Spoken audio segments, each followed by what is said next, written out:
جب بہت اول ہم کچھ نئی چیزوں کو جانتے ہیں تو ہم جلدی سے وہ دوسروں کو بتانا چاہتے ہیں، لیکن جیسے جیسے وہ چیزیں، وہ نالج، وہ سکلز، وہ شعور ہمیں ایبزارب ہوتا چلا جاتا ہے تو ہم اتنا، ہمارا جو ظرف کا دائرہ ہے وہ بھی وسیع ہوتا چلا جاتا ہے.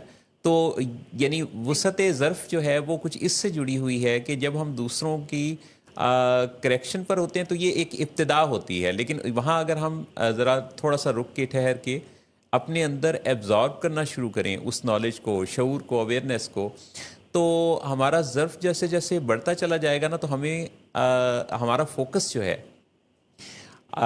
اپنی اس بات اور اس شعور کو بہتر انداز سے دوسروں تک پہنچانے پر ہوگا، اور بالکل بات کو مسلط جی، کرنے والا بالکل درست انداز نہیں فرمایا ہوگا. آپ نے. جی. نہیں، یہ بالکل آپ کی بات مجھے بالکل درست لگتی ہے کہ جیسے جیسے ہم علم حاصل کرتے جاتے ہیں، چیزوں کے بارے میں جاننا شروع کر دیتے ہیں، ہم میں ان چیزوں کی ایکسیپٹنس آ جاتی ہے، کیونکہ ہم ماسٹر کر چکے ہیں اس چیز کو. دیکھیں مختلف ماحول ہوتے ہیں، مختلف ملک ہیں جہاں ہم نے نہیں دیکھا، وہاں پہ کفر ہے، فلانا ہے، ہمارے اندر ایک بہت ساری چیزیں تبلیغ کی جاتی ہیں کہ فلانی جگہ پہ بس یہی ہے.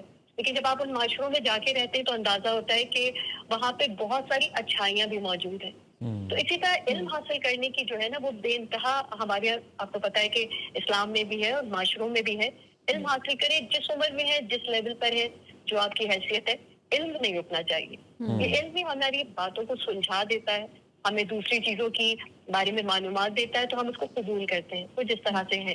بے تو شک. علم حاصل کرنے کی تو واقعی بہت بہت ضرورت ہے، خوبصورت اور بات کی آپ یہی نے. ٹالرنس لائے گا. یہی ٹالرنس لائے گا.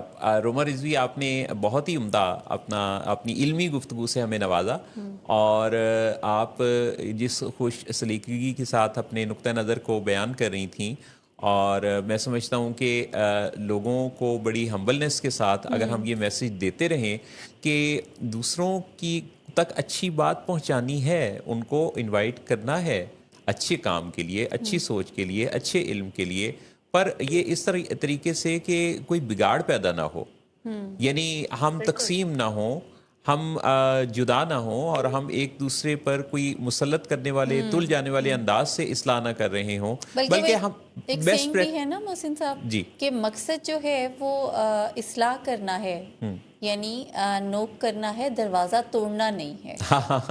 دروازہ توڑنا مقصود بہت نہیں. بہترین. تو ہمیں بیسٹ پریکٹسز کے ساتھ، یعنی ہمارے اچھے اعمال، افعال کو ہم اگر پریزنٹ کریں تو یہ بہترین ایک دعوت کا انداز ہے. بے شک. اور مجھے لگتا ہے کہ ہم کسی بھی ملک میں جاتے ہیں یا کسی سے کمیونیکیٹ کرنا چاہتے ہیں، کوشش کرتے ہیں کہ اس کی زبان کو سیکھ لیں پہلے.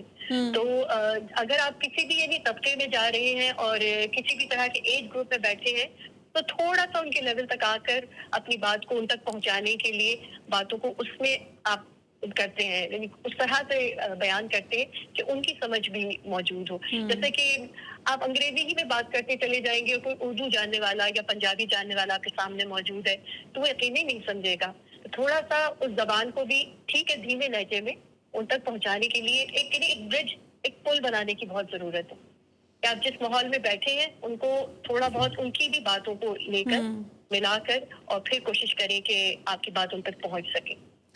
بہت ہی خوبصورت بات آپ نے کہی، بہت شکریہ آپ کا. اور یہ بالکل ایسے ہی ہے، مجھے وہ آپ کی بات سے شعر بھی یاد آ گیا کہ کسی دیار، کسی دیس میں چلے جاؤ، زبان سارے سمجھتے ہیں مسکرانے کی. تو جس طرح مسکرانے کی زبان سارے لوگ سمجھتے ہیں، تو اسی طرح سے یہ جو آپ کے احساسات ہیں، اس کی زبان بھی، بعض اوقات ہم زبان پر بہت زیادہ تکیہ کرتے ہیں. میں نے بارہا لوگوں کو دیکھا ہے کہ وہ کہتے ہیں جی ہم دعاؤں پر بہت زیادہ وہ، یعنی جیسے بات کر رہے ہوتے ہیں کہ ہم اپنے بہترین الفاظ کے ساتھ بہت زیادہ دعا کے الفاظ پر وہ توجہ دیتے ہیں. اچھا، جبکہ دعا کی جو اصل جو تڑپ ہے وہ آپ کی جو نس نس سے پھوٹنے والی کیفیت ہے نا، اصل دعا وہ ہے. وہ کسی نے پوچھا ایک ڈاکٹر صاحب سے کہ ڈاکٹر صاحب بیماری میں دوا کا زیادہ رول ہے یا دعا کا؟ وہ کہنے لگے جی اگر بیماری چھوٹی ہے تو دوا کا، اور اگر بیماری بڑی ہے تو دوا کے ساتھ دعا کا بھی.